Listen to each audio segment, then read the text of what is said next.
এত হিংস্র হয়ে উঠছে কেন বুঝতে পারছি না। তার নিজের ইচ্ছেগুলো অপরের উপর জোর করে চাপাতে কেন চায় সেটাও বুঝে উঠতে পারছি না। মানুষ কেন চাইছে মানুষকে জোর করে সব কিছু চাপিয়ে নিজে শান্তি পেতে?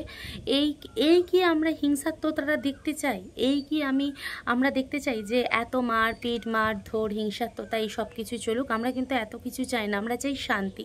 কিন্তু সেই শান্তিটা কে দেবে? যে শান্তি দেবে, যাকে গদিতে বসানো হয়েছে, সে তো নিজেই অশান্তি লাগাচ্ছে, তাহলে শান্তিতে বসবে কে? কেন এত কথা বলছি সবটাই আজকে ভিডিওর মাধ্যমে তোমরা জানতে পারবে। পুরো ভিডিওটা প্লিজ দেখো, প্লিজ না টেনে দেখো, আর যদি ভালো লাগে অবশ্যই সাবস্ক্রাইব করো আর শেয়ার করো। হ্যালো এভরিওয়ান, কেমন আছো তোমরা? আশা করি ভালো আছো, আর আমিও ভালো আছি। আজকের টপিকটা সম্পূর্ণ কিন্তু কৃষ্ণকালী মা আর মঙ্গলা মাকে নিয়ে।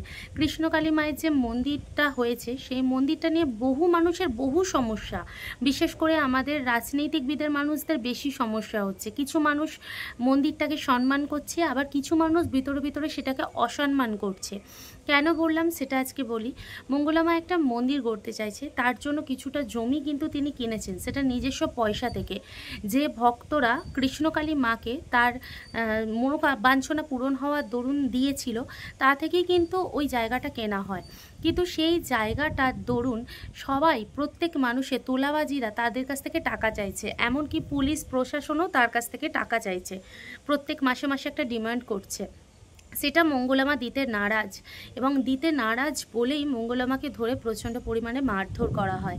যদিও তার জামাই এবং মেয়ে শ্বশুরবাড়িতে থাকে, সেই জন্য তাদের ওপর কিছু করতে পারেনি, তবে মঙ্গলা মা এবং মঙ্গলা মায়ের যে হাজব্যান্ড, ওনাকে দুবার মারবার চেষ্টা করা হয়েছে। চেষ্টা না, মানে মারা হয়েছে। মানুষের গায়ে হাত তোলাটা কিন্তু খুবই একটা অপরাধজনক। কিন্তু আমাদের ওয়েস্ট বেঙ্গল পাকিস্তানের থেকে সত্যি কথা বলতে কি, এই সবই যেন কেমন একটা লাগছে। মারধর খাওয়া বলো, রাতে অত্যাচার করা বলো, মেয়েদেরকে রেফট করে ফেলে দেওয়া বলো, এই সবই যেন সম্ভব হচ্ছে। এই কোন দুনিয়ায় বসবাস করছি আমরা? তো আমাদের ওয়েস্ট বেঙ্গলকে এমন চাই না। আমাদের ওয়েস্ট বেঙ্গলকে আমরা চাই সুন্দর সুস্থভাবে বসবাস করতে। সমস্ত ধর্মের মানুষ বসবাস করুক, কিন্তু কারোর সঙ্গে কারো যেন যুদ্ধ না হয়।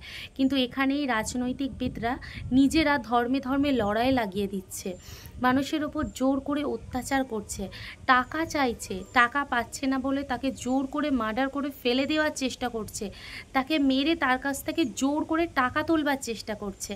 এই কোন দেশে বসবাস করি? এখন মনে হয় আমরা যে ওয়েস্ট বেঙ্গলে বসবাস করছি সেটা হচ্ছে ইংরেজ আমলে চলে গেছে। জোর করে ইংরেজরা যেমন ভারতবাসীর কাছ থেকে সব কিছু কেড়ে নিত, ঠিক এখনই সেই যুগেতে আমরা চলে গেছি, সব কিছু আমাদের কাছ থেকে কেড়ে নিতে চাইছে জোর করে। মঙ্গলা মাকে দেখলে মায়া লাগে।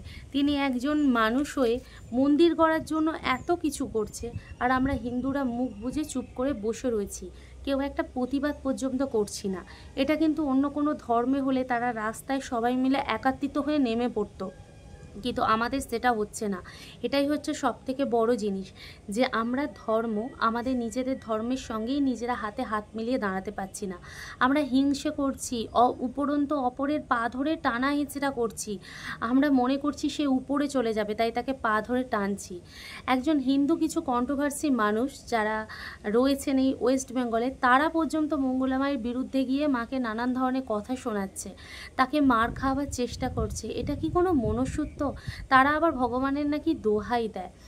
জানি না এই কলিযুগে দাঁড়িয়ে ভগবান সত্যি আছে কি নেই। তবে আমি একটা কথা বলতে চাই, যে মঙ্গলা মাকে তোমরা এভাবে মেরো না। সে তো চেষ্টা করছে একটা মন্দিরের জন্য, তাকে করতে দাও। সেখান থেকে কত টাকা পাবে, কত টাকা না পাবে, এইসব হিসাব নিকাশ না করে মন্দিরটা যাতে সুষ্ঠুভাবে হয়, মা সেখানে স্থাপিত হয়, এত মানুষের উপকার হচ্ছে, যেন আরও মানুষের উপকার হয়, এই রকম একটা কিছু ব্যবস্থা করা দরকার। কিন্তু সেই সমস্ত না করে তার ওপর অত্যাচার তোমরা করো না। কারণ সত্যিই বলছি, তিনি একজন নিরীহ মানুষ, এবং সত্যিই তিনি একটা সুন্দর শুধু মন্দির করতে চাইছে। তিনি বাড়ি থেকে নিয়ে এসে এক জায়গায় মন্দির করলেন, সেখানে চোটপাট করে সেখান থেকে তাকে তাড়িয়ে দেওয়া হলো। তিনি মাকে নিয়ে আবারও এক জায়গায় গেলেন, সেখানে তো লুটপাট করে ডাকাতি করে সেখান থেকে সরিয়ে দেওয়া হলো। তিনি নিজের ক্ষমতা একটা জায়গা কিনে সেখানে মন্দির করছেন, সেখান থেকেও তাকে তাড়াবার চেষ্টা করা হচ্ছে। এ কি দুনিয়াতেই না বসবাস করছি আমরা।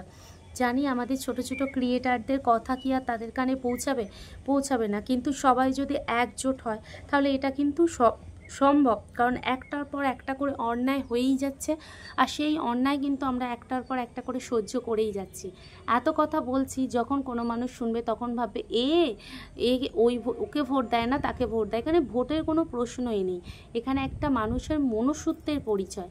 যাই হোক, আমার যেটা মনে হয়েছে আমি সেটা বলেছি। শুধুমাত্র একটা কথাই আমি বলতে চাই, কৃষ্ণকালী মা আছেন, সত্যিই আছেন, তবে তাকে মন দিয়ে ডাকতে হয়। মানুষ ভাবে যে 10 টাকার তাকে মিষ্টি দিয়ে সান্ত্বনা দিতে পারবো। ভগবানের সৃষ্টি এই সব কিছু, তাকে 10 টাকা দিয়ে সন্তুষ্ট করবার আমরা কে? আমরা তার কাছ থেকে শুধুমাত্র মন ভরে তার নাম জপ করে তার কাছে চাইতে পারি।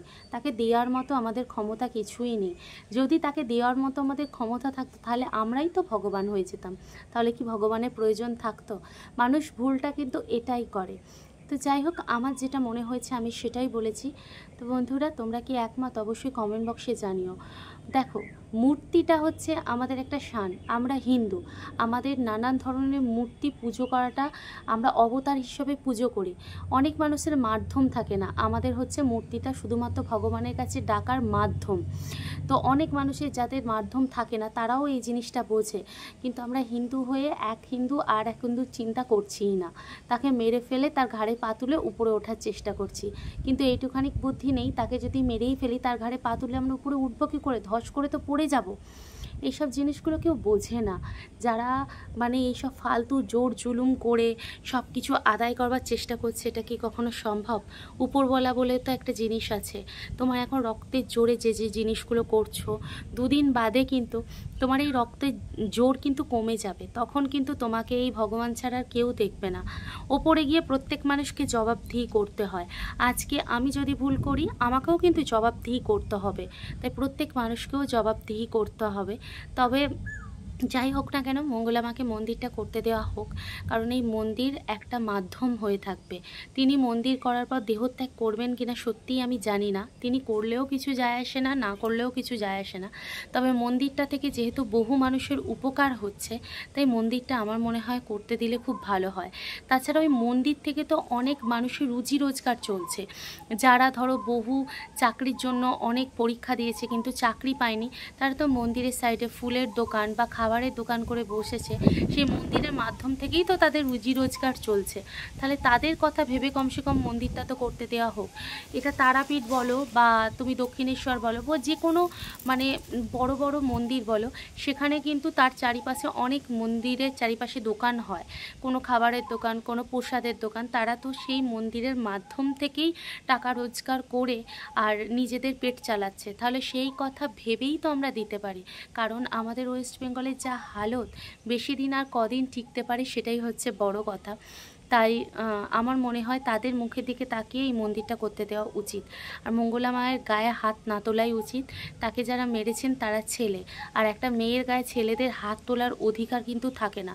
তারপরও আইনত ব্যবস্থা হাতে নিয়েও, আইনিভাবে প্রশাসনের কাছে গিয়েও যখন মঙ্গলা মা ফল পায় না, তখন এইসব দেখে সত্যি কষ্ট লাগে, ভয় পায় যে আমাদের যদি কাল দিন কিছু হয় প্রশাসনের কাছে কিভাবে যাব।